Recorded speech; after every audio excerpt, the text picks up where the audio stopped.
Stop! Don't change your mind. Don't click off. I know why you are here, and you are absolutely right. Burnout is a very serious topic and needs to be talked about.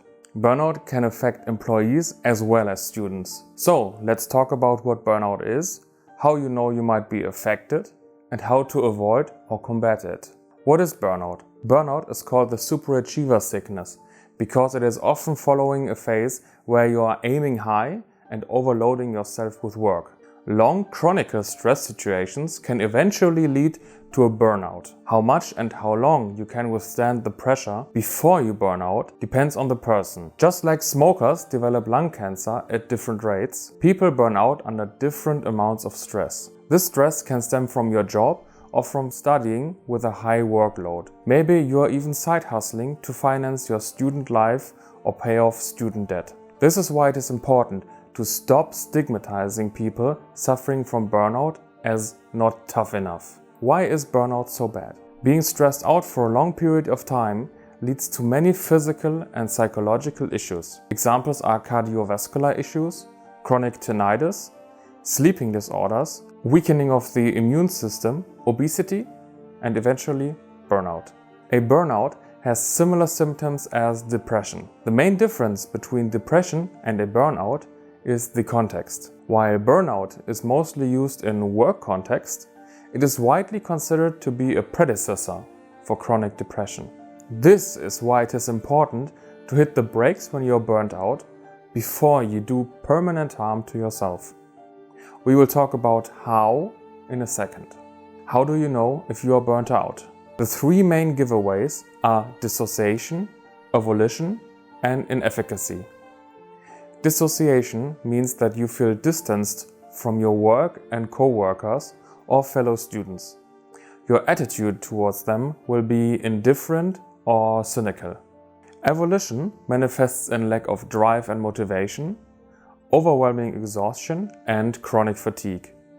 Before work, you will chronically struggle to even get out of bed. After work, you will be so tired that you won't be able to do anything for the rest of the day. You will not eat properly and stop taking care of yourself. You will be very moody and irritable.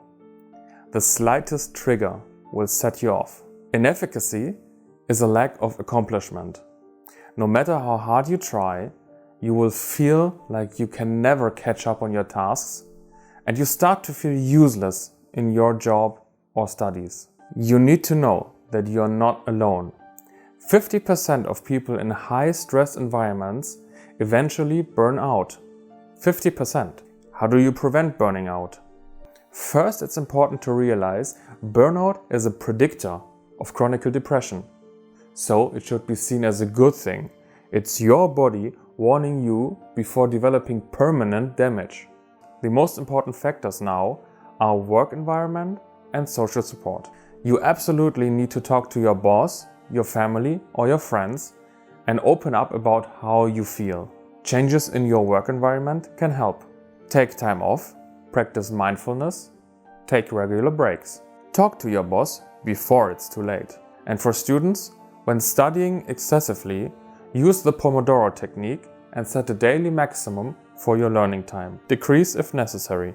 Also try to truly visualize that this is a temporary situation for students. Reward yourself with time off after your exams. And in general, if you're working on a computer, limit your use of electronic devices after work. Your brain cannot differentiate between casual work and fun games on the computer and your actual job. So your brain doesn't stop working.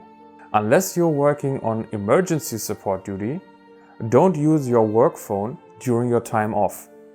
Even if you just check one mail or even hear your work ringtone go off, your brain goes into work mode and it takes minutes to get out of it again, even if it doesn't feel like it. When you're off, you're off. Take more time for your private life. Bring yourself to do relaxing activities like meditation, yoga, or music therapy. Do sports to release oxytocin and endorphins, but only if you have time for it. Don't use sports as an additional source for stress. Find other sources for oxytocin like cuddling or petting your cat or dancing. Also, I cannot stress enough how good sleep is for you.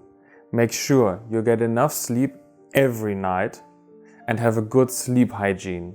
That means no light, a quiet room or earplugs, long enough duration, consistent bedtime rituals, and no phone. And you cannot catch up on sleep on the weekend. That's not how our bodies work. And most importantly, get professional help. This is just a YouTube video from some dude. Go get some actual advice and help from a professional. Maybe your country even has a mental health service hotline you can call. Nothing is more important than your health, physical or mental. Don't let people stigmatize you. Mental health problems need to be treated the same way a broken arm would.